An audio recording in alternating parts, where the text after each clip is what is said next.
પક્ષમાં હશે. ભગવાન કૃષ્ણ એવો છે ને, એ ક્યારે કોઈને પણ એની અસમર્થતાનું ભાન નથી કરાવતો, ઉલટાનો એને સર્વ સમર્થ બતાવે છે.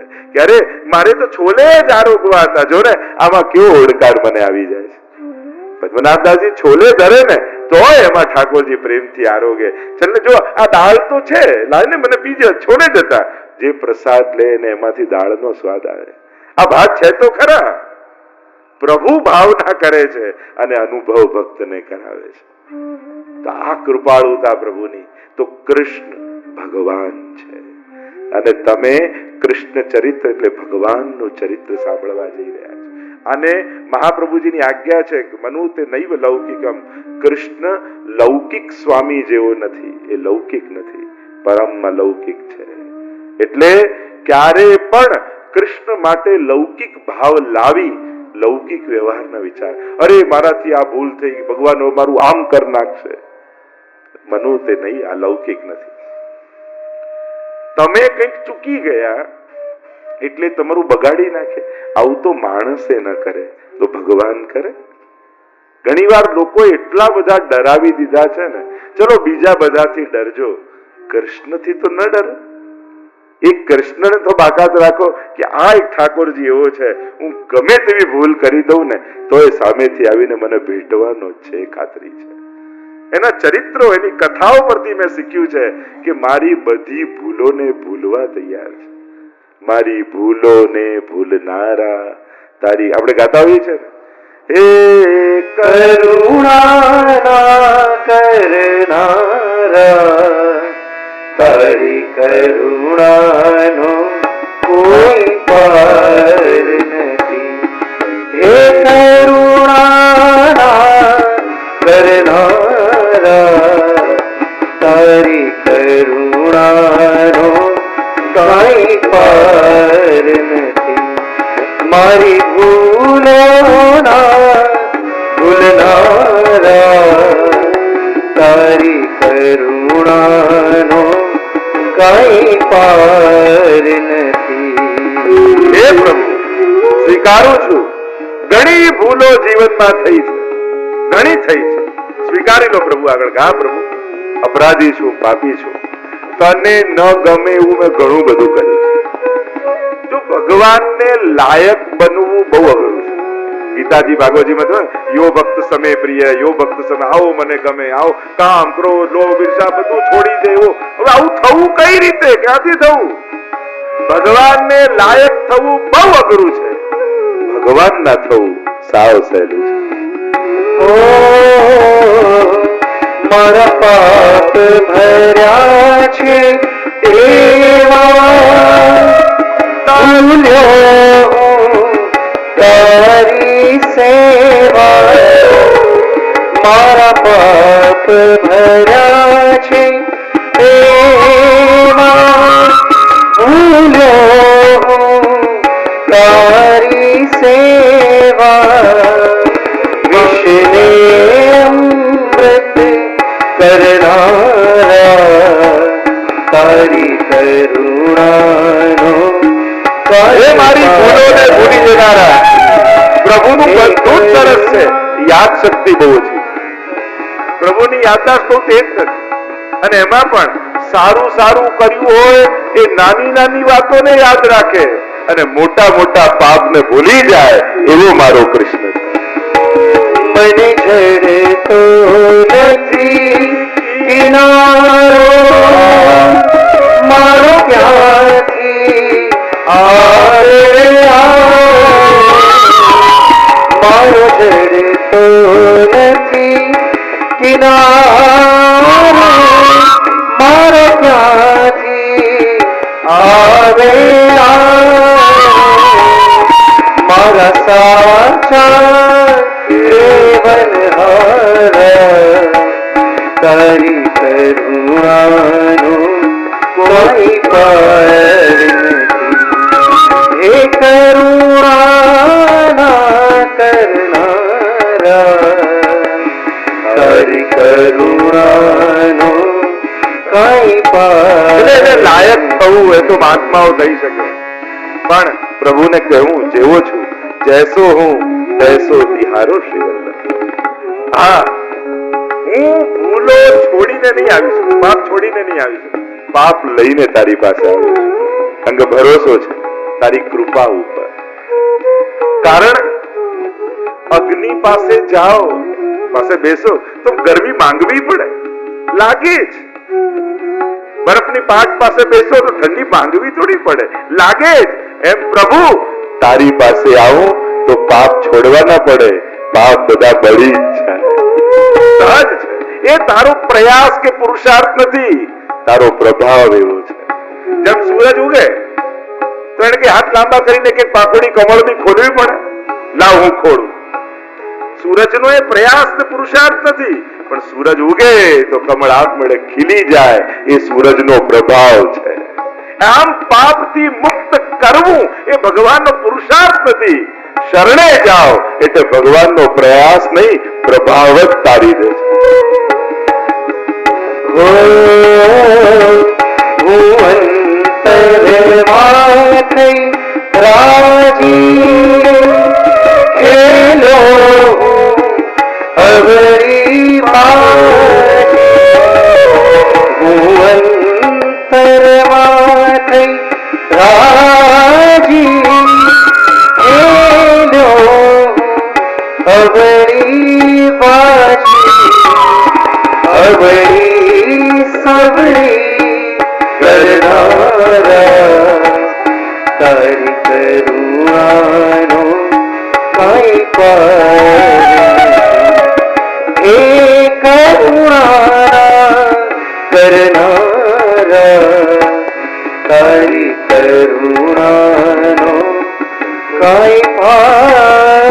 એટલે કે કૃષ્ણ ભગવાન સાક્ષાત વસ્તુતઃ કૃષ્ણ. આપણે ત્યાં તો કહ્યું છે કે એતે ચાંસ કલા પુરુષ કૃષ્ણસ્તુ ભગવાન સ્વયં. અવતારોની વાત કરતા કરતા સુખદેવજી પહેલા જ કહી દીધું. હજી તો દશમસ્કંદને તો બહુ વાર છે, હજી તો ત્યાં ભગવાનને વર્ણન કરતા અવતારો અનેક છે.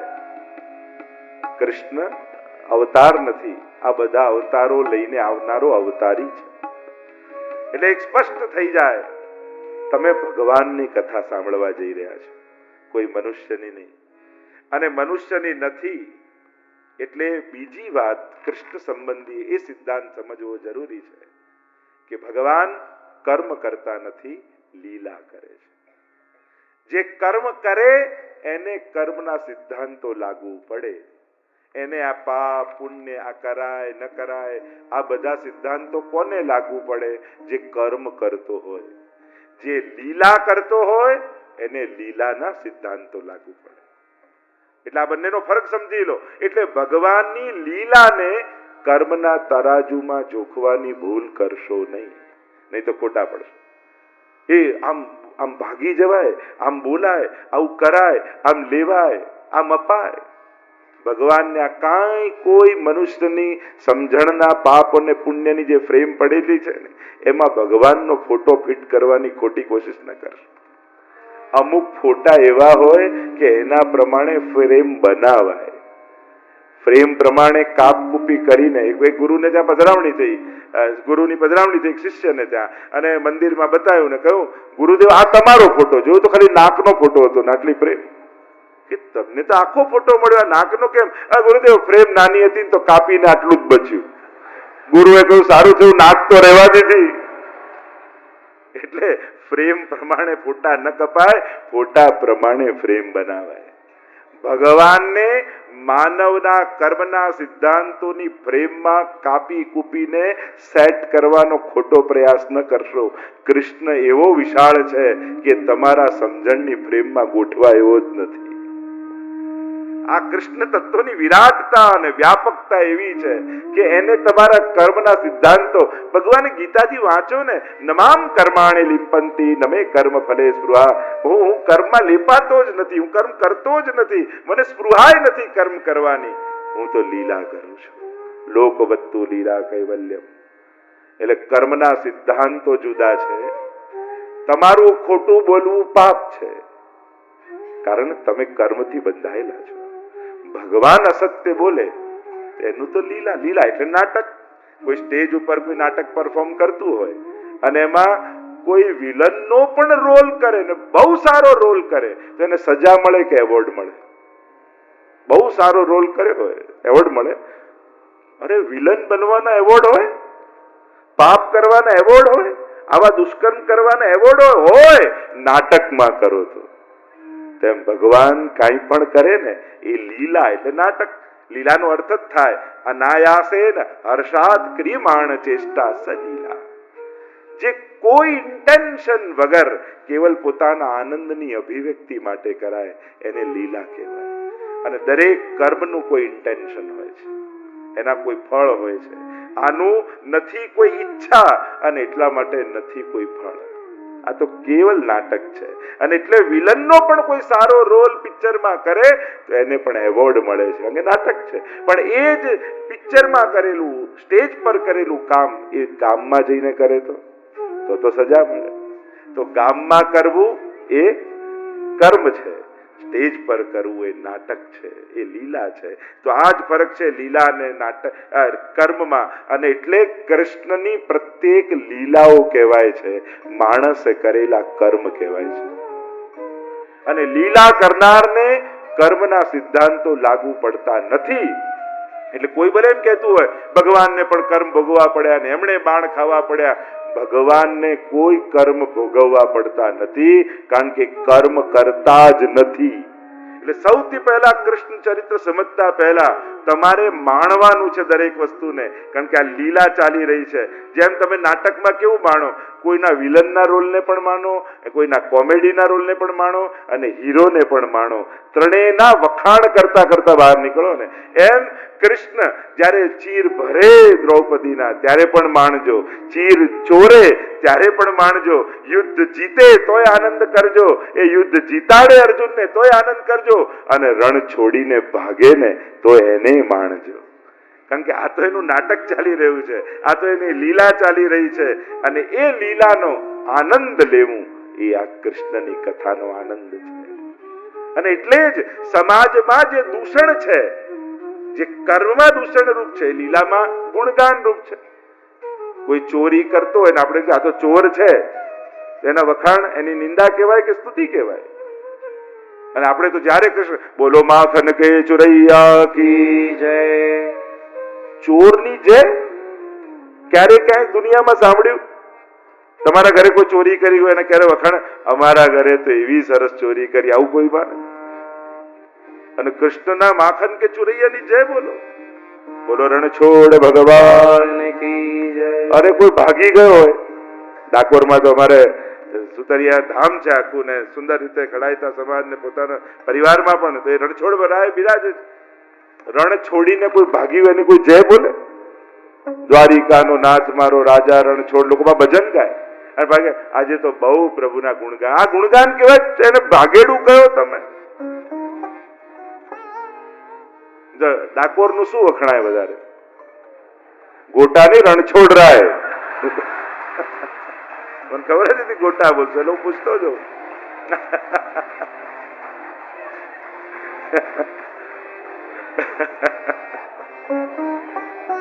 દ્વારિકાનો નાથ મારો રાજા રણછોડ છે, એને મને માયા લગાડી.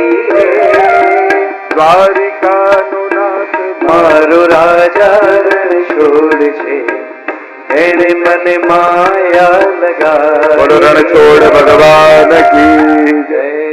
આ એની લીલા છે, એટલે રણ છોડીને ભાગવામાં પણ એનો જયઘોષ છે. કેવો ભાગ્યો! આના જેવું તો કોણ ભાગી શકે? આના જેવું તો કોણ ચોરી શકે? અરે ગોપીઓ તો માનતા રાખે કે અમારા ઘરે ચોરી કરવા આવે. કોઈએ કોઈને ચોરી માટે માનતા રાખી, હે પ્રભુ કૃપા કરો ને એક દિવસ તો ચોરી કરાવો.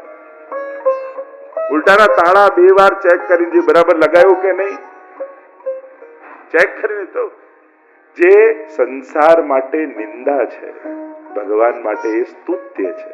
કારણ કર્મ નથી, લીલા છે. હવે કોઈ કાળા રંગનો હોય, આ તો હાવ કાળીઓ છે, આપણે કોઈ કહીએ તો એને ગુણગાન કહેવાય કે નિંદા કહેવાય?